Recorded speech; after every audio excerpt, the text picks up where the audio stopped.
MTN is next. Now here we're going to have another whole lot to talk about because this is Nigeria. It's the same business basically, but you've got to add South Africa to Nigeria and Iran and then a whole lot of other places. 234.97 billion rands worth of market cap. This one is definitely a turnaround story, but who knows how long is the turnaround going to take?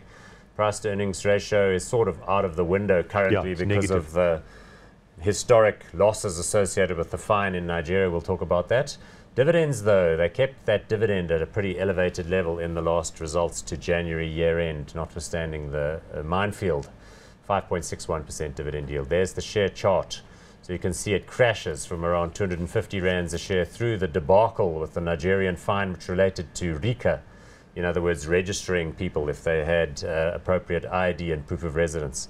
It's gone sideways since then, although, Wayne, it is under new management. So totally. What now? They've replaced virtually every single top person, and the new chap, Rob Shooter, took over last month, a month ago or so. He took over, so he's there. They've reworked this whole business because, quite frankly, it was chaos. It was very little risk management. It was, to be honest, incredibly poorly run. It's not just the fine, it's the lack of capex. They just lost the plot in total, quite frankly. So you're specifically concerned about Nigeria. I mean, I know they were spending quite a lot on capex all the way through the thing, but let's leave that aside. Yeah. The key issue was they got a fine of $3.5 billion in the end, and that was payable in Nigeria. They got deferred payment terms for that. Yeah, very favorable payment terms. And I always thought it was absolutely mad because in Nigeria, to insist on getting proof of residence in a country where people don't really have sort of postal system and that there's lots of informal dwellings. But it just shows you a total breakdown of relationships with the government in that you couldn't chat to the government and work through it and not just end up with this massive. But the problem is they were a big foreign investor, and so the government sort of hates them from the start. They want to milk them, so it's easy. You fine them and then they kind of, you know. And I mean, the fine was halved and halved and halved again over the time. But the company's lost 250 billion rand market cap. It's not all the fine.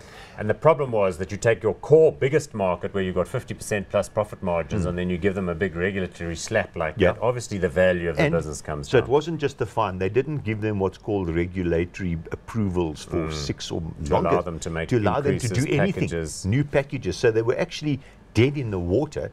And of course that didn't help that it all coincided with a massive fall in the oil price, and Nigeria is oil, and collapse in the currency, no foreign exchange reserves. There was no foreign currency available at all. You couldn't import, you couldn't bring the profits out, you couldn't bring equipment. So basically your Nigerian business goes from being worth a lot in the sum of the parts to be basically worth, and now they're going to list it.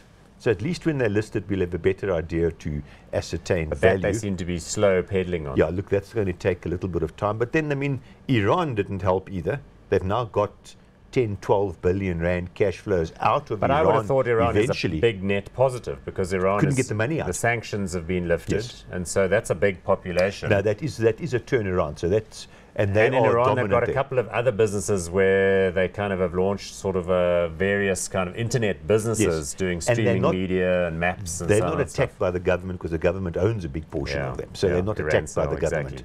So that is a good market now that they're getting their money out. But in South Africa, they've let the ball slip. Low capex, poor quality network. They're spending a lot of money getting that sorted out now. But once again, same as Vodacom, relatively boring market.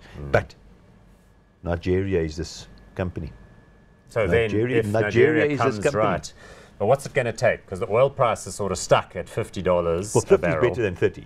That's good. That's true. And Nigeria itself, currency stabilizes maybe. I mean, it's got political issues. Look, it's got other social challenges. At the end of the day, they've got to effectively price in US dollars. So at the end of the day, the valuation of the Nigerian currency shouldn't affect them massively as long as there is capital available, which there's not. And as long as they get the regulatory approval to implement pricing changes. Look, they have to because they're such a big player there. The government can't afford for them not to spend the money. So new people taking over, let's hope it's a turnaround. It's still early in the day. They've put new people in charge right across the company, everywhere. Which at some level is also helpful in terms of the regulatory relationship, because once you've cleared the decks, then at least the regulator feels like there's a new boss person. And there's someone else they can talk to. They've put a new chap in Nigeria. He's been with them for a very long time, very good operator. but the environment's still incredibly difficult. And then at the top level, as you say, Rob Shooter is a friend of mine, is a very good operator. Rolf Mupita came across from Old Mutual. They've got Steve Van Colo, who's ex-ABSA Capital, so they've got some new guys to the helm. So hot or not? I'll take a putt and go hot. Yeah, me too.